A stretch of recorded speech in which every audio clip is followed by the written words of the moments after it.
Ya, jika pada tahun-tahun sebelumnya banyak kalangan mengeluhkan kondisi rumah sakit umum daerah Buleleng kumuh dan tidak nyaman. Namun tahun ini, RSUD Buleleng telah menyatakan siap berbenah dan memberikan pelayanan maksimal kepada masyarakat. Direktur Utama RSUD Buleleng Gede Wiyartana mengakui, RSUD sekarang telah banyak mengalami perubahan dibandingkan tahun sebelumnya. Hal yang paling pokok dibenahi adalah aspek kebersihan dengan penambahan petugas kebersihan. Aspek keamanan dan ketertiban juga tidak luput dari perhatian rumah sakit. Hal terpenting adalah perbaikan pelayanan terhadap pasien maupun siapapun yang datang ke RSUD Kabupaten Buleleng. RSUD Kabupaten Buleleng pun telah selayaknya lulus akreditasi paripurna. Gede Wiyartana menambahkan pembangunan di bidang sarana dan prasarana kesehatan juga tidak luput dari perhatian Pemkab Buleleng.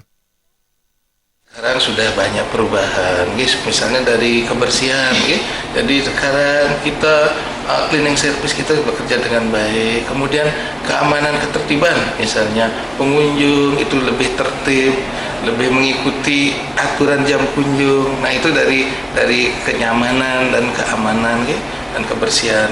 Kemudian dari tempat pelayanan juga. Jadi itu kita sudah memenuhi standar-standar yang ditentukan. Nah, makanya kita bisa lulus akreditasi paripurna itu.